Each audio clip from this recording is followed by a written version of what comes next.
Hello, everyone. I'm Daniel Briggs. I'm the PR and social media officer at Hull City. So, in regards to like the job that you do, you've just obviously said that you're the PR guy. How did you get that job? What path sort of have you followed to get to where you are, so that some of our students can sort of have an insight on how to get to a similar job?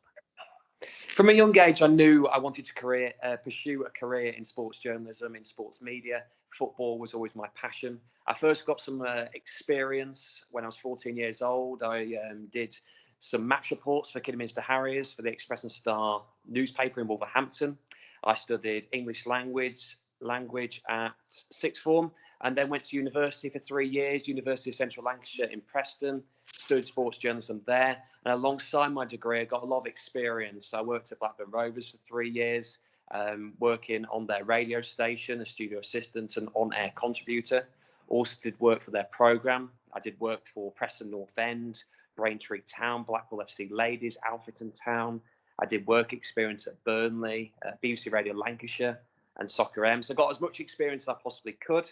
And then I graduated from there in July 2015 with a first class honours degree, and got a job very soon afterwards at Walsall FC in the role of club journalist. I spent 4 years there, and each season I was given greater responsibility. So in my second year, I became programme editor. Third year, I took on the website editor responsibilities as well. And then in my fourth year, I became press officer. After 4 years, I felt it was time to move on, a fresh challenge, wanted to join a big club. Yeah. And that's why I'm now here. And I've spent 2 years in this role and thoroughly enjoying it. In previous podcasts, sort of we've discussed that and said, a tip for our students is to take, every opportunity, because you'll gain some form of experience from that. And I'm presuming that sort of you've got that view as well, that all of them things that you've got involved with have sort of helped you in the path that you've followed and got to where you want to be, like sort of today. Absolutely, it's imperative that people go out and they get experience. They enhance their skills and learn new ones as well. It's such a competitive industry. So many people want to get into this, and you've got to make yourself stand out from the rest. Qualifications alone won't make the difference. You need to get that experience to build up your CV, and to make you stand out above your competitors. The job I got at Walsall, 275 people applied for it, which just shows you how Yeah. competitive it is, how many people want these jobs and are fighting for them. So you need to go out there, contact clubs, particularly non-league clubs. They're always very keen to get volunteers on board, and voluntary work is necessary as well. It's might not be what people want to do, but at that stage of your career, it's a great way to build that experience, and it can lead to better things down the line. And that would be my big piece of advice: to go out and get experience, to push yourself above the rest, and to really strengthen and develop that CV. Yeah, absolutely. And obviously, as you just said, like everything's really competitive, but things are changing. And obviously, that sort of goes straight on to my next question, which is sort of, has your job roles and responsibilities changed over the years, to keep up with like technology? So obviously, technology from when you started has probably come on an awful lot to sort of where you are now. So has your job changed in any way? It has, particularly with social media, things are changing all the time. When I started off at Walsall in 2015, Vine was a platform; it no longer exists. TikTok is the big one now that has been introduced in recent years. But there are always developments over the years. Snapchat was pretty big when I started out, and you've seen like fewer and fewer clubs using that. Twitter's changing all the time. Stylistically, we used to have a kicker at the start, so to capture viewers' attention. Now, with the introduction of emojis, we go down that route. We also use Twitter cards as well, and now there's Twitter stories fleets, and Instagram stories have been introduced over the years. So these platforms are constantly changing and evolving, and it's important to keep your finger on the pulse, so that you're aware of the latest trends in social media. You can see what's popular, and that you can continue to appeal to your audience. Yeah, absolutely. And we've touched on this a little bit, but if any of the learners listening would be interested in sort of a similar role, what advice would you give them on sort of how to go about this? To contact clubs, to reach out to them, and ask whether there are any opportunities to get involved, whether that be Contributing to a program was one that I found particularly beneficial. Um, these clubs, particularly lower down, the further down you go, they're always looking out for people. They're always looking to get people involved to help them along, and to offer your services voluntarily can have massive rewards in building up that experience to actually go out and do work for professional football clubs. Like, you will learn so much from doing that. It is so beneficial. I can't stress enough how important it is that people do that. Yeah. And so then my next question, I was asked to ask this just to sort of just to see, what football team do you actually support? Do you support Hull City or do you support a different football team? I do support different football team. I'm originally from Lancashire, Blackburn. My dad's a Rovers fan as well, so Rovers are my team. Okay. But Hull City, they're my team as well now. In this industry, you can't work for a football club and not become attached to them. You can't No. not become emotionally invested when you're around the club all the time and you're working with the players and the staff. You become engrossed in that football club. So Hull City and Blackburn are my two Okay. clubs. So obviously a lot of our podcasts are sort of stemmed around mental health and how to support our learners if they are struggling in sort of any way. And a big topic that we find with young people at the minute is social media and it having a negative sort of impact on their mental health. So working in the area that you do, obviously, in regards to social media, that's a big part of your job. Do you feel it's having a negative impact on mental health? And do you see that sort of on a day-to-day basis? There are positives and negatives, undoubtedly, with social media. Yeah, The positives, it keeps people engaged, informed, connected with one another. It's a great form of interaction. It can provide a great deal of entertainment as well. So there are positives, and I think during this season it's been really beneficial with supporters not being able to attend games to yeah, keep them connected with their club. But sadly, there are real negatives to it as well. The abuse that people receive is totally unacceptable. It's abhorrent. It shouldn't be happening, and people should be held to account.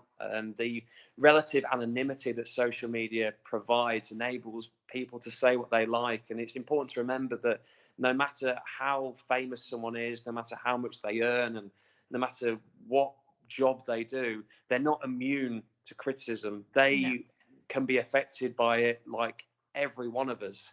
And that is a massive downside to social media. It's not right that people are getting abused for no reason by strangers, and of course that will have a detrimental effect on people's mental health. But not just that as well. I think social media, for a lot of people, it creates pressure to generate likes and engagement. I think people yeah, do put a lot of pressure on themselves because they view what others do and they compare themselves to others and they seek validation from others with the stuff they put out. And I think it's important that people remember that it's doesn't really matter what other people think of them. They don't need to constantly be looking for others to tell them how great they are, how well they're doing, how great they look, and things like that. And yeah, I do think social media um, determines for a lot of people their self esteem and self worth. yeah. It does put a lot of pressure on some people, and and that isn't healthy. That isn't going to have a good effect on people's mental health when they're putting pressure on themselves to get likes. Yeah, and the thing is as well, I always say to the learners, you know, generally, I mean, it's getting better like now, but generally people put the best version of themselves on social media. It's you're not generally getting the bad days when they're struggling, or they're going through, they've gone through something, they've they've their dogs died, or all of that's not on day to day things aren't generally on social media. It turns into this thing like you're saying, and that's why that pressure's added because everyone's like, well, wow, look how amazing their life is. But actually, you're getting like 30 minutes of their life I fully almost. And then actually, what's happened in the rest of the day? So it's important to remember that you are getting such a small snippet of somebody's life from their social media page, and generally it is for, you know, the likes and the a validation of what they've put out there. But actually, it's not a great way to go, is it? It doesn't mean that you're any less worthy if you only get 3 likes compared to 300 likes. It's no different, and it's the platform that they've created for themselves. So yeah, absolutely. Do you work with the press to make sure that the questions that are asked are appropriate and they're not too personal for the players? Because I know that obviously, especially in the big clubs, you know, if they've gone through a breakup or something, the press will try and sort of nip in a question about that. Is there somebody sort of there to ensure that the questions are appropriate? Because I think that the learners will probably be interested to know that. I know I'm interested to know whether there's somebody that sort of keeps an eye on the questions. I will sit in with the players and the manager during interviews, during press conferences. We don't speak to the press beforehand and say you can ask this, you can't ask Yeah, this. It's not something. It's not something I like to do. I like to give the press the opportunity to ask the questions they want to. They can yeah, put that forward. You don't really want to suppress questions. You want to give them that freedom. If the player or the manager doesn't want to ask anything, they feel it is a bit too personal, then I'm happy to step in on their behalf.